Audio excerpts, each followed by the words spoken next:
एक पोटली और दे। रोकड़ा रख, 2 पोटली दूंगा। रोकड़ा नहीं है, देना। फोकट में दारू नहीं मिलती, चल हट।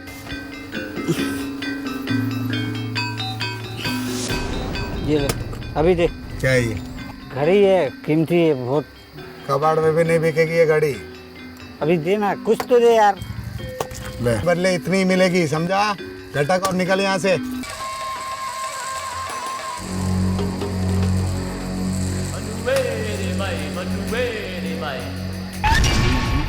पकड़ साले को।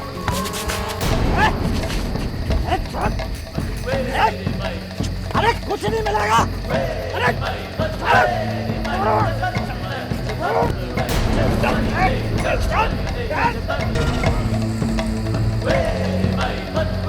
उड़ा साले को।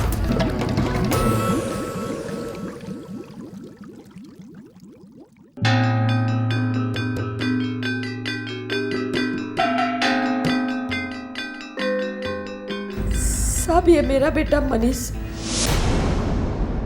कल रात से घर नहीं लौटा। कहाँ से? जी वो बाहर गया था साहब। अरे किधर? ये करता क्या है तुम्हारा ये मनीष? हमारा मनीष कड़िया 6 वो सुंदर नगर के पास बिल्डिंग बन रहा है ना, उसी में पत्थर का काम करता है। ये अकेला तो बिल्डिंग नहीं बना रहा है ना, दूसरे लोग भी होंगे उधर पे काम करने वाले। उन लोग से पूछताछ किया? जी की साहब। क्या बोले? साहब, मेरा बेटा पीता है।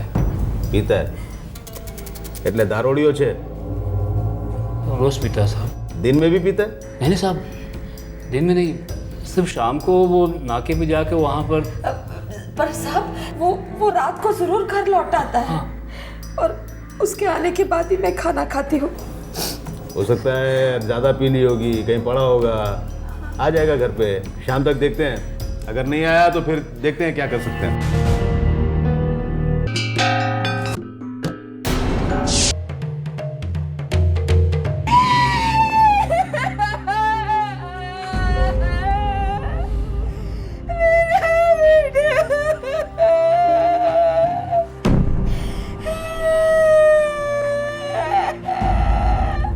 તમારા દીકરાની હત્યા થઈ છે। हम लोगों ने केस दर्ज किया, तहकीकात शुरू है। अभी आप लोग जितनी जानकारी देंगे केस उतनी जल्दी क्लोज होगा। मनीष की किसी के साथ में दुश्मनी? एक बार पोस्टमार्टम हो जाए, हमारी तहकीकात पूरी हो जाए, फिर आप लोग लाश ले जा सकते हैं। पटेल साहब, दारूड़ी आदमी था, नशे में खुदकुशी की होगी या नदी में गिर गया होगा। देखिए ना, माँ बाप कैसे चुपचाप बैठे हैं, एक चू नहीं कर रहे हैं। लेकिन अगर लाश का चेहरा बिगड़ा नहीं होता तो शायद तुम्हारी बात पर यकीन कर लेता वगैरह। कोई अपने हाथ से अपना चेहरा थोड़ी बिगाड़ेगा। ये बात भी सही है। दारू की दुकान का पता चला?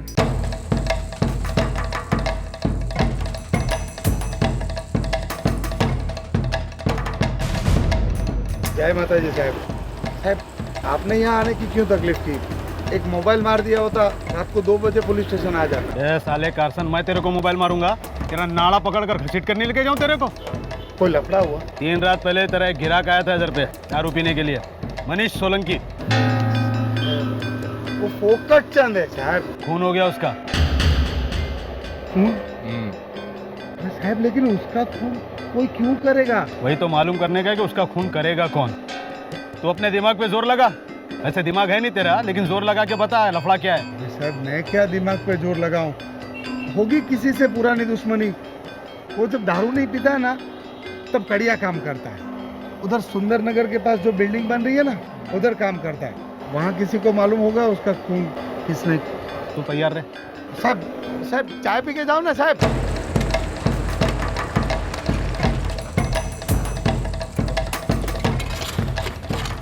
ए आया कॉन्ट्रैक्टर क्या छे?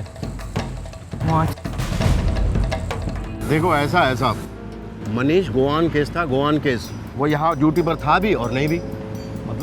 मतलब एक ही है साहब, पीकर टुन। आधा टाइम ड्यूटी पर ही नहीं आता था साहब, और जब आता था तो आधे से ज़्यादा टाइम तो इतना पिया होता था, ठीक से खड़ा तक नहीं हो पाता था साहब। यहाँ किसी वर्कर के साथ में उसका कोई झगड़ा? अरे साहब, ये पूछिए किसके साथ झगड़ा नहीं किया साले ने। ये क्या है? ये तो छोटी पोटली है, मुझे बड़ी पोटली चाहिए। मजदूरी पूरी दे मुलजी। अबे जितना काम उतने पैसे। सरकारी नौकरी में नहीं है तुम्हें। मैं पूरा दिन ड्यूटी पर था, मालूम है? हाँ, तू पूरे दिन ड्यूटी पर था, लेकिन ड्यूटी की क्या तूने? तेरा पूरा काम हम लोग करते हैं। मुझे भाई इसको एक भी पैसा मत देना और इसकी मजदूरी हमको दे। ए कमल, मेरी वैसे ही घंटी बज चुकी है और नाके पर जाने का टाइम हो रहा है। अगर तूने मेरे पैसों को हाथ भी लगाया ना, तो हाथ पैर जो कुछ भी तेरे पास है सब कुछ काट के फेंक दूंगा मैं, समझा? अब तो तू काटने की बात करेगा, क्योंकि तेरे पास तो काटने को कुछ रहा ही नहीं। शराब पी के तूने सब कुछ तो खोखला कर दिया। अबे तेरी घरवाली तुझे छोड़ के भाग गई, तुझे शर्म नहीं आती क्या? हरामी सा। लफड़े के ऊपर लफड़ा, यहाँ नहीं तो घर पे लफड़ा करता था, अपनी बीवी को पीटता था, अपने माँ बाप को गालियाँ देता था। सब परेशान थे साहब उससे। कि बीवी नहीं आई लाश पहचानने के वक्त? साहब जब वो जिंदा था तब नहीं आई। अरे वो तो कब का छोड़ चुके साहब उसको।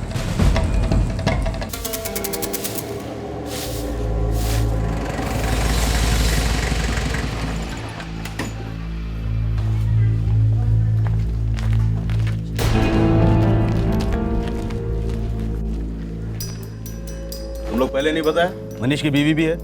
थी, 6 महीने पहले ही छोड़ के चली गई। क्या? नहीं जमता था साहब। सुबह 7:30 पे उठकर दारू पीने वाले के साथ किस लड़की का जमेगा?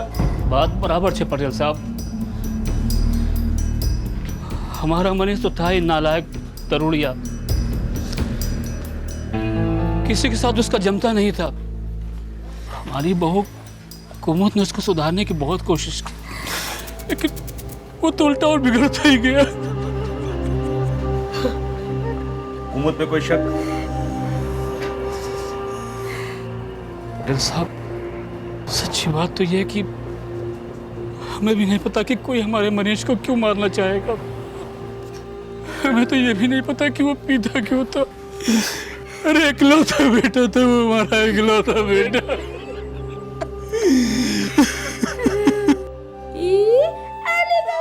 मनीष को उसके माता पिता ने बड़े लाड प्यार से पाला था। उनकी आंखों का तारा था मनीष। मनीष, मनीष बेटा, ये देखो ये देखो ये देखो, मैं तुम्हारे लिए क्या लाया हूँ। ये देखो, ये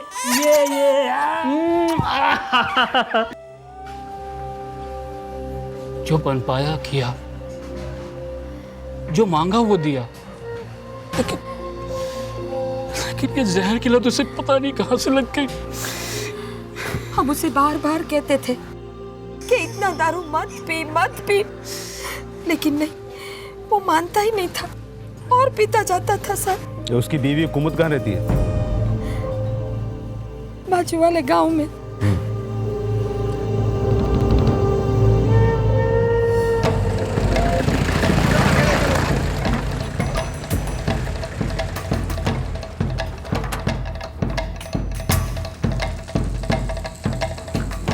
कुमुद से बात करनी है, बुलाइए।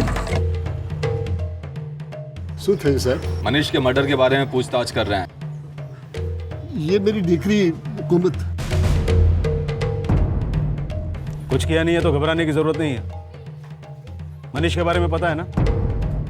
आपका पति अब इस दुनिया में नहीं रहा, मनीष का कत्ल हुआ है। हमने भी सुना है सर, पर 6 महीने पहले कुमुद ने उसको छोड़ दिया था सर। अभी कुमुद हमारे साथ ही रहती है। मनीष के बारे में कुछ तो जानती होगी ये।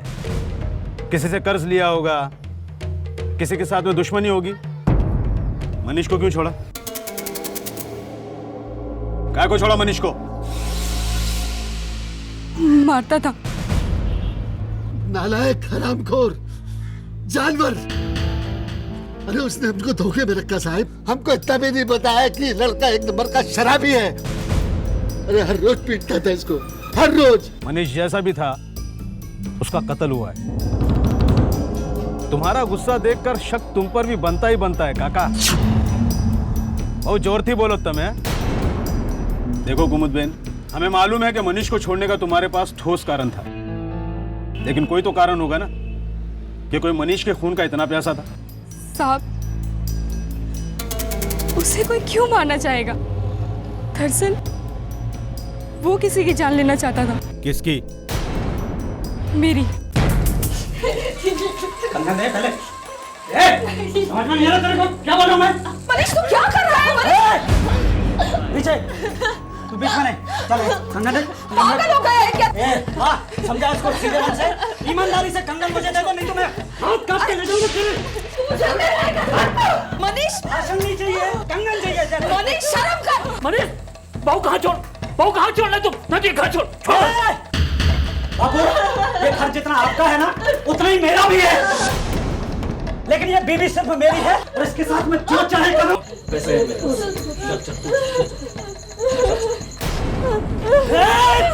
मनीष, मनीष मेरे साथ। उस रात अगर जितेंद्र भाई बीच में नहीं आते तो मनीष ने तो मुझे मार ही डाला होता। उस रात को ही घर छोड़ दिया था मैंने इंस्पेक्टर साहब। उसके हाथों मार खाने से ज्यादा मुझे उसके हाथ जीने को डर लगता था। आपको बताओ इंस्पेक्टर साहब, वो इंसान अंदर ही अंदर खोखला होता जा रहा था, दिन पर दिन मरता जा रहा था। ऐसे आदमी को पीकर मरे या उसे कोई मार डाले, क्या फर्क पड़ता है? साहब, उस दिन सिर्फ कुमुद बहन की जान बचाने के लिए ही मैंने मनीष को दारू पीने के पैसे दिए थे। वैसे ना मैं खुद पीता हूँ ना किसी को पीने देता हूँ। कब से जानता है ये सोलंकी परिवार को? जब से है तब से साहब। ये मनीष की किसी के साथ में जाती दुश्मनी? एक दोस्त नहीं था साहब, दुश्मन कहाँ से होगा। हाँ, लेकिन उसका सबसे बड़ा दुश्मन दारू की दुकान थी साहब। कब से पीता था ये? कुछ 4-5 सालों से। लेकिन पहले ऐसा नहीं था। मनीष अपने पिता से अच्छे से काम सीखा, कड़िया काम, मिस्त्री काम सब करता था। फिर अपने दोस्तों के साथ हफ्ते में 1 आध बार पीता था, फिर रोज पीने लगा और फिर दिन भर पीने लगा। किसी को पता नहीं चला कब गौन केस हो गया ये मनीष, जिसे इस लत ने अपने जहरीले लपेटे में ले लिया। बुधराम और सुगंधा के लिए वो उनका अपना खून था। बड़े लाड प्यार से पाला था उन्होंने मनीष को। उन्हें बड़ी उम्मीदें थी उससे। मौत के वक्त उनका मनीष सिर्फ 24 साल का था। मर्डर केस की फाइल बिना सुलझे बंद होने जा रही थी, लगभग हो ही चुकी थी। मनीष के माता पिता की जिंदगी में एक दर्द भरा अल्प विराम लग गया। मनीष जब जिंदा था तब भी जिंदगी जहन्नुम थी उनके लिए, लेकिन एक उम्मीद तो थी कि किसी दिन उनका बेटा लौट आएगा शराब की कैद से। अब ऐसी कोई उम्मीद भी नहीं थी। मनीष के जीते जी ही कुमुद के लिए वो एक बंद अध्याय था, मायने नहीं रखता था। मौत के बाद मनीष कुमुद के लिए एक विलुप्त अध्याय बन गया, एक धुंधली सी याद, एक पुराना बुरा सपना।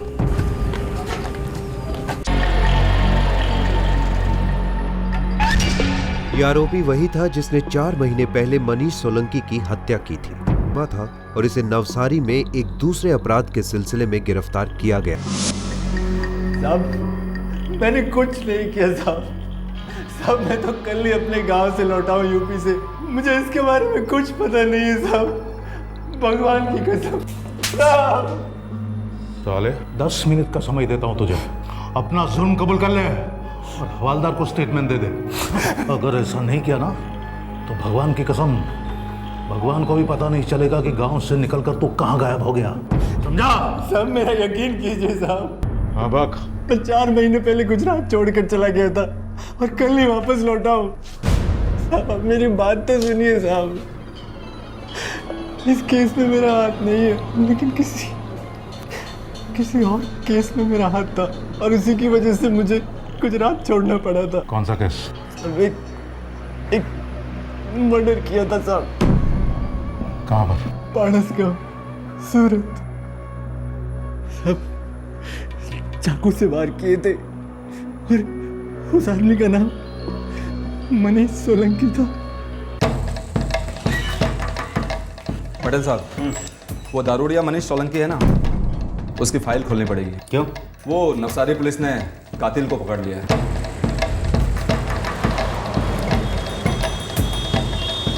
मनीष के कातिल अमित शर्मा को नवसारी से सूरत के रांदेर पुलिस स्टेशन भेजा गया।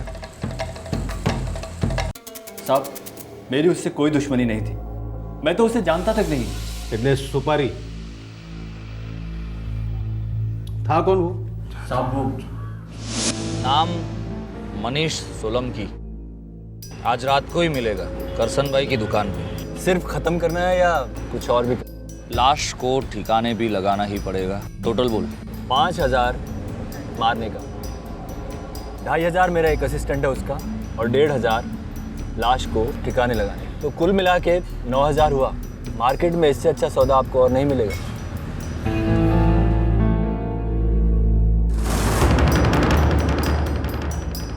मनीष सोलंकी की सुपारी देने वाला और कोई नहीं, उसका पड़ोसी जितेंद्र ही था।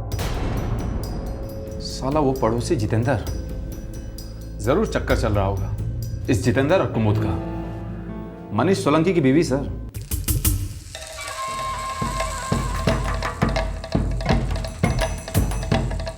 सुगंधा बहन जी। इस आदमी ने आपके बेटे को मरवाया था।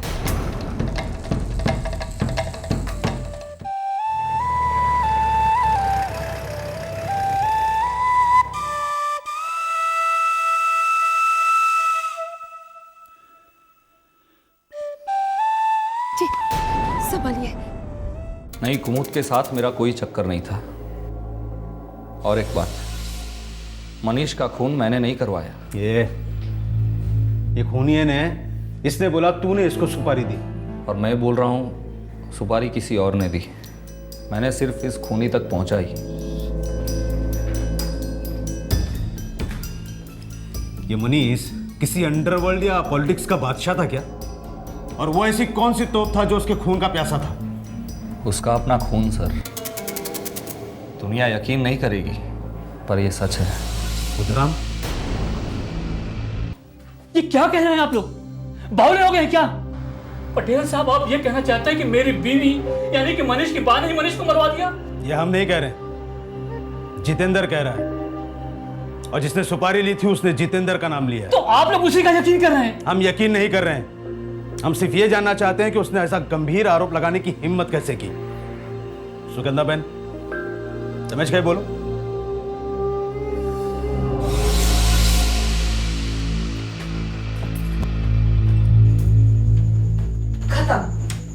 सब कुछ खत्म हो गया है।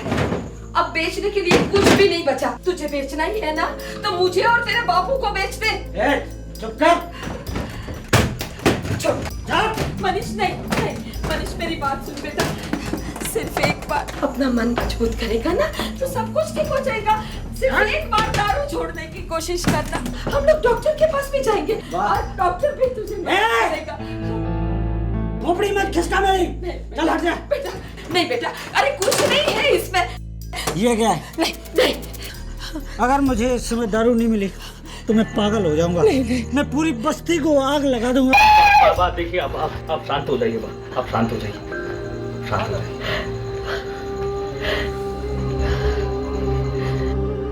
जितेंद्र झूठ नहीं बोल रहा है। सुगंधा, तू शुक्र जी। हाँ, मैंने ही जितेंद्र को पैसे दिए थे मेरे मनीष की हत्या करवाने के लिए। जितेंद्र। हाँ बा। बेटा मेरा एक काम करेगा? बा, ये आप क्या कह रही हैं? आप हुक्म कीजिए बा। मेरा मनीष है ना, दारू के पंजे में फंस गया है। उसे मैं आजाद करवाना चाहती हूँ। हाँ बा, हम किसी अच्छे से डॉक्टर को दिखाकर उसका इलाज करवा सकते हैं। नहीं नहीं बेटा, इसका कोई फायदा नहीं होगा। वो धीरे धीरे मर रहा है। मैं उसे हमेशा हमेशा के लिए आजाद करवाना चाहती हूँ। हमेशा हमेशा के लिए।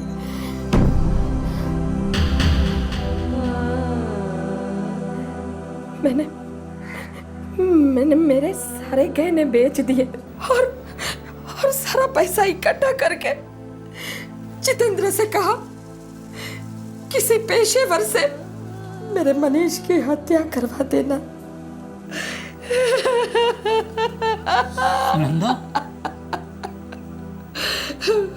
मनीष के बापू, हमारा बेटा तो पहले से ही मर चुका था ना, ये बात सच है ना?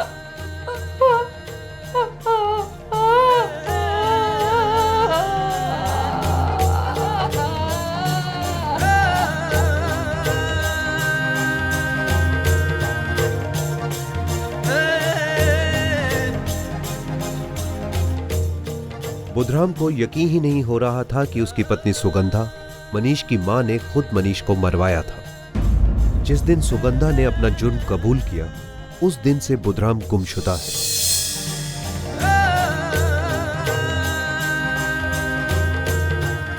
सुगंधा पर अपने ही बेटे की हत्या की साजिश का आरोप लगा है